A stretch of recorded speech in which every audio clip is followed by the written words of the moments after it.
চাচা, আমি আপনার কিছুতেই প্রস্তাব মানতে পারব না। আপনি দয়া করে আপনার এইসব প্রস্তাব ফিরিয়ে নিন। চাচা তখন আমায় একটা কাপড় দিয়ে বলল, কিন্তু চাচা, আমি তো চাচা নয়। একদম চুপ, কোনো কথা বলবি না। আপনি আমার চাচা হয়ে কেন মিথ্যা বলছেন? আমি তো আপনার মেয়ের মতো। চাচা তখন আমায় এমন একটি কথা বলেছিল, সেটা শোনার পর আমার সারা শরীর ঠান্ডা হয়ে গিয়েছিল। বাকি ঘটনাটি গল্পতেই বলছি।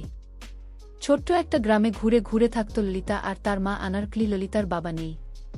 ছোটবেলা থেকে তার মা আনারকলির মুখে শুনে এসেছে তার বাবা মারা গেছে।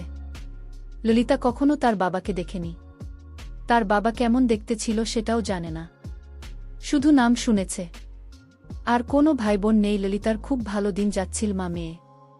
সারাদিন আনারকলি মেম্বার বাড়িতে কাজ করল, আর সন্ধ্যা হলেই ফিরে আসত তার ছোট্ট কুড়ে ঘরতে। রোজ রোজ ললিতা রাস্তার পাশে দাঁড়িয়ে অপেক্ষা করত মায়ের জন্য। তারপর যখন আনারকলিকে দেখতে পেত, তখন মিষ্টি একটা হাসি দিয়ে মাকে শক্ত করে জড়িয়ে ধরত। এরপর আমি গিয়ে খেয়ে দিয়ে ঘুমিয়ে পড়ত। আবার সকালে আনারকলি উঠে রান্নাবান্না শেষ করে মেয়ের জন্য খাবার রেডি করে চলে যেত। ললিতা পড়াশোনায় খুব ভাল ছিল, কারণ তারও খুব ইচ্ছে মায়ের স্বপ্ন পূরণ করা। এবার এসএসসি পরীক্ষা দেবে ললিতা, কিন্তু এর মধ্যে মা চলে গেল। এখন কোথায় থাকবে, কি করবে, আরও কি পড়াশোনা করতে পারবে ললিতা?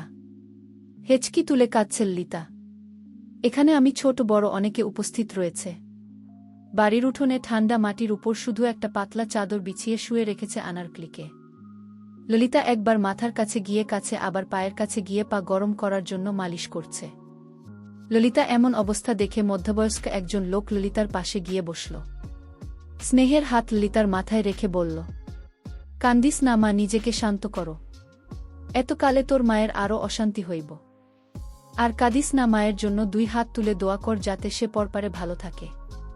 লোকটার কথা শুনে মাথা তুলে চাইল ললিতা। আরও যেন কান্না বেড়ে গেল তার। এবার গলা ছেড়ে কাঁদতে কাঁদতে ললিতা বলল, উচ্চাসা গো, আমায় আপন বলতে আর কেউ থাকল না পৃথিবীতে। আমি এখন কার কাছে যাব? কষ্ট পেলে কার কাছে বলবো? কি আমাকে আদর করবে? কে আমাকে শাসন করবে? কার কোলে মাথা রেখে ঘুমাব? আমার তো সব কিছু শেষ হয়ে গেল চাচা। চিন্তা করিস না ললিতা, আল্লাহ একটা ব্যবস্থা ঠিকই কইরা দিব দেশ। তুইও এখানে থাকা, বেশি দেরি করা যাবে না। তাড়াতাড়ি মাটি দিয়ে ফেলা লাগবে। না চাচা, আমি আমার মাকে ছাড়া থাকতে পারব না। আমার মা এভাবেই আমার কাছে থাকবে। তোমরা চলে যাও চাচা। এটা হয় না রে মা, তোর মা যতই পারে থাক, তত কষ্ট বেশি হয়। এবং তুই আমার কথা শুনুক মা। কিন্তু আমি কিভাবে থাকব মাকে ছাড়া, বল একবার চাচা। আমি বুঝছি তো মেলা কষ্ট হইতেছে, কিন্তু সত্যি তো এটাই যে এই দুনিয়ায় কেউই চিরস্থায়ী না। আইস তোর মা গেল, কাল আমি যামু, পরশু আবার আরেকজন যাব। এমনি দুনিয়া চলে। তুই আমার সাথে আমার বাড়িতে থাকবি এখন থেইকা। আমার পোলাপানদের সাথে থাকবি। চোখ মুখ মুছে উঠল ললিতা। কিছু মহিলা এসে আনারকলিকে নিয়ে গেল গোসল করাতে। ললিতার ঘরের মধ্যে ঢুকে ছোট চৌকিতে বসে আবারও 2 চোখের পানি ছেড়ে দিল। আনারকলির বালিশটা বুকে চেপে ধরে বলতে শুরু করল, না গো, এই বালিশে তুমি মাথা রেখে ঘুমাতে। তোমার চুলের তেলের সুগন্ধ এখনো রয়ে গেছে। মা, শুধু তুমি চলে গেলে। কিভাবে পারলে তুমি তোমার ললিতাকে একা করে দিয়ে চলে যেতে? তুমি তো সব সময় আমার ছায়া হয়ে থেকেছ, তাহলে আজ কেন চলে গেলে মা? কেন এত স্বার্থপর হলে তুমি মা? ললিতার বয়সী এক মেয়ে এসে পাশে বসল। কাঁধে হাত রাখতেই ফিরে তাকাল ললিতা মেয়েটাকে, যাকে ধরে হু হু করে কাঁদতে শুরু করল। ললিতার মাথায় হাত বুলিয়ে দিতে দিতে মেয়েটা বলল, কাঁদিস না রে ললিতা, এরপর তো অসুস্থ হয়ে যাবে। দেখ, আজ তুই যে পরিস্থিতিতে দাঁড়িয়ে আছিস, কাল আমাকেও সেই পরিস্থিতিতে দাঁড়াতে হবে। কখন কার কি হয়ে যায় সেটা বলা যায় না রে। তুই আমার সাথে চল, আব্বা তো বলল তোকে আমাদের বাড়িতে থাকতে। ললিতা হাতের উল্টো পিঠ দিয়ে চোখ 2টা মুছে বলল, কিন্তু তুমি চাচি তো আমাকে পছন্দ করে না। তাহলে আমি কিভাবে যাব? না না, আমি এখানেই থাকব। তুই কিচ্ছু চিন্তা করিস না, আব্বা সব কিছু ঠিক করে দেবে। ললিতা কিছু বলল না, শুধু মাথা ডান বামে নাড়িয়ে বোঝাল সুমির সাথে যাবে। রহমত আলীর ছোট মেয়ে সুমি। সুমি আর ললিতা ছোটবেলা থেকে একসঙ্গে বড় হয়েছে। একই স্কুলে 2 জন পড়াশোনা করে খুব ভালো সম্পর্ক। দুজনের মধ্যে সচরাচর কেউই বলতে পারে না যে এদের মধ্যে রক্তের কোনো সম্পর্ক নেই। রহমত আলী অলি তাকে নিজের সন্তানের মতো স্নেহ করে, কিন্তু তার স্ত্রী রাবিয়া, সে খুবই অপছন্দ করে ললিতাকে। দুচক্ষে সহ্য করতে পারে না। এলাকাবাসীর সবাই মিলে মাটি দিয়ে দিল আনার ক্লিকে। মায়ের কবরের পাশে বসে প্রচণ্ড কান্না করছে ললিতা। সুমি তাকে ধরে বাড়িতে নিয়ে গেল। ললিতাকে দেখে সুমি মা শায়লা চেঁচিয়ে উঠল। মায়ের এমন ব্যবহার দেখে শুনে বলল, মা এবার তো একটু মানুষ হও, সেই ছোটবেলা থেকে দেখছি তুমি ললিতাকে সহ্য করতে পারে না। সবসময় মেয়েটার গালমন্দ করতে থাকো কেন বলতো? সামলাতে এসে সুমিকে একটা চড় বসিয়ে দিয়ে দাঁতে দাঁত চেপে বলল, কি করলি তুই? আমি মানুষ না? তোর এত বড় সাহস কে মনে হইল রে?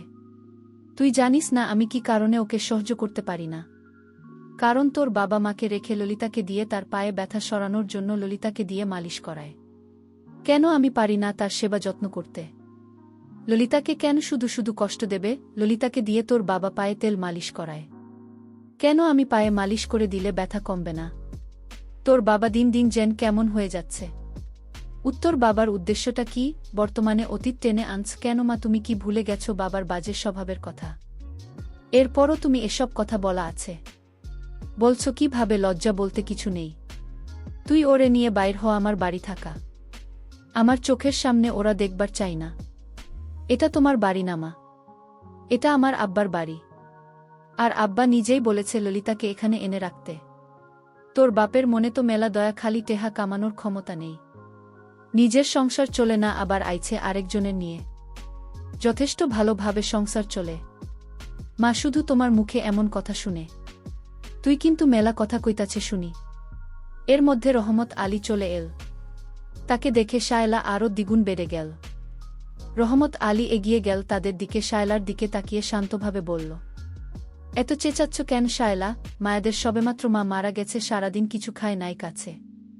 মেলা এখন কি মন মেজাজ ভালো আছে? এখন ওর আপন বলতে আমরা ছাড়া আর কেউ নাই, বুঝ না কেন তুমি?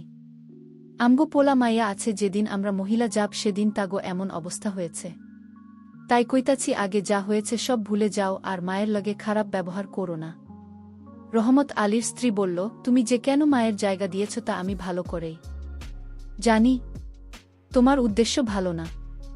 রহমত আলী শাহের কথায় কান না দিয়ে সুমির দিকে তাকিয়ে বলল, তুমি ওরে নিয়া ঘরে জামায়াতের সারাদিন না খাইয়েছিল, কিছু খাইতে যা।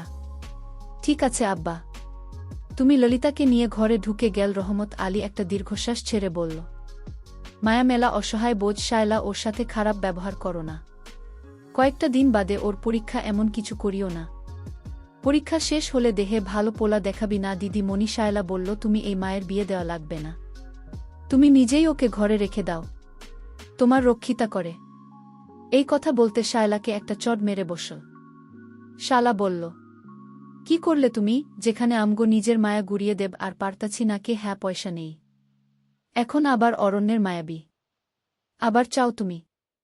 যা ইচ্ছে তাই করো তুমি, কিন্তু ওই মায়া পরীক্ষা পর্যন্ত এই বাড়িতে থাকবার পারব, এরপর আর না, মনে রেখো। কথাগুলো বলে শালা চলে গেল। তারপর রহমত আলীর মাথায় ব্যথা, তাই লতাকে বলল, ললিতা আমার মাথা ব্যথা করছে, আমার কপালটা একটু মালিশ করে তো মা। ললিতা চাচার কাছে এসে বসল। ললিতা চাচার মাথায় মালিশ করতে করতে বলল, চাচা আমি তোমার সেবা যত গলায় চাচি তা সহ্য করতে পারে না। চাচা তখন বলল, তোর চাচির মতো মেয়েকে বিয়ে করে আমি অনেক ভুল করেছি। তোর চাচি তো কে দেখতে পারে না? আমি তো চাই তোকে আমার মেয়ের মতো লালন পালন করি, কিন্তু তোর চাচ্ছি এটা চায় না। আমিও বলে দিয়েছি তুমি চলে গেলে চলে যাও, কিন্তু ললিতা আমার বাড়িতে থাকবে, এটাই আমার শেষ কথা। আজ আকাশের অবস্থা তেমন একটা ভালো না। ললিতা তার রুমে শুতে গেল, কিন্তু ললিতার চোখে কিছুতেই ঘুম আসছে না। ঘুমাতে চেষ্টা করে তাও ঘুম আসছে না। ললিতা ভয় লাগছিল, কারণ সে মাকে ছাড়া ঘুম আসত না। মা তাকে ঘুম পাড়িয়ে দিত। হঠাৎ চাচা আমার রুমে আসলো আর বলল, কি রে মা, তুই এখনো ঘুম আসেনি? না চাচা, আমার ঘুম আসছে না। চাচা তখন বলল, আমি জানি তোর মা তোকে ঘুম পাড়িয়ে দিত। আর চলিতা, তুই তো আমার মেয়ের মতো কিছু মনে না করলে আমি তো রুমে থাকি, কারণ তোর মা মারা যাওয়ার পর থেকে লক্ষ্য করছি তুই অনেক ভয় পাচ্ছিস, তাই আজ আমি তোর সাথে থাকি। আমি বলেছিলাম চাচা, আমার বাবা যখন বেঁচে ছিল তখন আমার বাবা আমার পাশে শুয়ে আমাকে ঘুম পাড়িয়ে দিত, কিন্তু আজ আমার বাবা মা কেহ নাই, আমি একা হয়ে গেছি চাচা। এই বলে ললিতা আবার কান্না শুরু করে দিল। আমি বললাম, কাঁদছিস নামায়, আজ আমি তোকে ঘুম পাড়িয়ে দিত বাবার মতো। আমিও না করলাম না। কিছুদিন পর চাচা আমায় ডাকল আর বলল, মা, আমার পায়ে অনেক ব্যথা করছে, তুই একটু মালিশ করে দিবি মা, আমি যে ব্যথা সহ্য করতে পারছি না। আমি তেল নিয়ে চাচার পায়ে মালিশ করতে লাগলাম। চাচা বলল, আরও একটু উপরে মা। আমি চাচার মালিশ করে দিলাম। চাচা একটু পর বলল, মা, ব্যথাটা কমে গেছে, আর মালিশ করে দিতে হবে না। ললিতা ভাবতে লাগল, চাচা একটা মেয়ে আছে এবং চাচি আছে, তাদের দিয়ে তো চাচা মালিশ করাতে পারত, কিন্তু আমাকে দিয়ে কেন করায়? আমি একটা দুশ্চিন্তায় পড়ে গেলাম। চাচাকে আমি সন্দেহ হতে লাগল। মনের ভিতর ভয় কাজ করছিল। চাচা মনের ভিতর কি অন্য কোনো উদ্দেশ্য আছে? হঠাৎ আমার এসসি পরীক্ষার সময় এসে গেছে। চাচাকে বললাম, চাচা, আমার তো ৩,০০০ টাকার দরকার, পরীক্ষা দিতে গেলে লাগবে। চাচার আসল রূপটা আমি তখনই দেখতে পাই। চাচা আমাকে বলেছিল, আমায় একটা কথা লাগবে। মা, আমি বলেছিলাম, কি কথা? চাচা তখন আমায় যে প্রস্তাব দিয়েছিল তা শুনে আমার কলিজাটা কেঁপে উঠল। চাচা আমায় বলল, মা, আমি তো ভালোর জন্যই প্রস্তাবটি দিয়েছি। আমি বলেছিলাম, চাচা, আপনি আমায় যে প্রস্তাব দিয়েছেন সেটা আমি মেনে নিতে পারব না। আমাকে যে প্রস্তাবটি চাচা দিয়েছিল তা আমি আপনাদের বলবো, আপনার গল্পটি শুনতে থাকেন। চাচা এমন প্রস্তাব আমায় দিতে পারে তা আমি কল্পনাও করতে পারি না। আমি ভেবেছিলাম চাচা আমায় নিজের মেয়ের মতো দেখেন, কিন্তু আমি যা ভেবেছি তা সম্পূর্ণ মিথ্যা। আমার কাছে এমনটি মনে হয়েছিল, কারণ চাচার উদ্দেশ্য ভালো ছিল না। বলতে ভুলে গিয়েছিলাম, না, বেঁচে থাকতে আমি একদিন অসুস্থ হয়েছিলাম। ডাক্তার বলেছিলেন, আপনার মেয়েকে বাঁচাতে হলো ৩ লক্ষ টাকা কাউন্টারে জমা দিন, নইলে আপনার মেয়েকে বাঁচানো যাবে না। আমার মা আমাকে বাঁচাতে এত টাকা কোথায় পাবেন, কারণ তখন আমার বাবা বেঁচে ছিল না।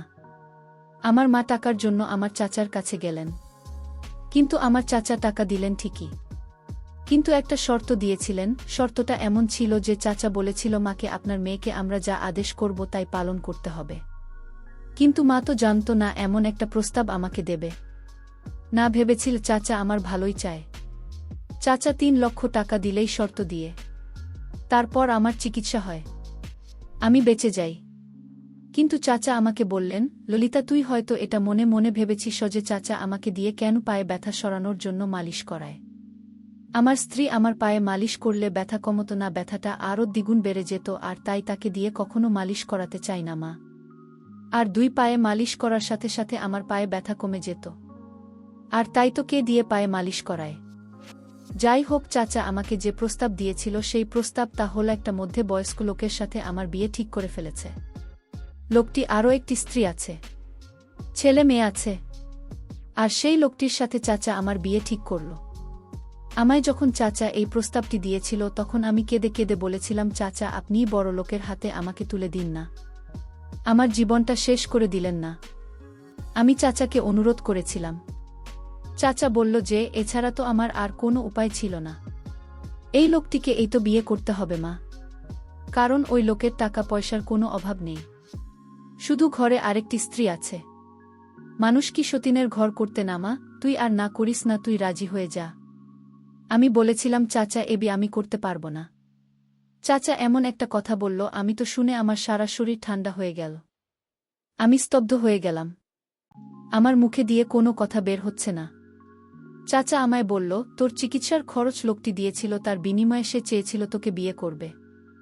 আমরা কোথাও থাকা খুঁজে পাচ্ছিলাম না। আর এদিকে ডাক্তার বলল, 24 ঘন্টার মধ্যে টাকা না দিতে পারলে তাকে বাঁচানো যাবে না। আর তাই বাধ্য হয়ে আমরা তার কাছ থেকে টাকা নিয়েছিলাম। এখন বোমা, এটা কি আমার অন্যায় হয়েছিল?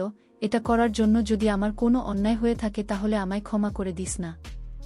আমি তখন কান্না গলায় বললাম, আমাকে কেন সেদিন বাঁচিয়েছিল, আমি মরে গেলে ভালো হতো। কিছুদিন পর চাচা পঙ্গু হয়ে গেল পায়ের সমস্যার জন্য। আমিও চাচাকে আর কষ্ট দিতে চাই না, আর তাই ওই লোকটিকে বিয়ে করার জন্য রাজি হয়ে গেলাম। আমার বাকি জীবনটা এভাবেই কেটে গেল।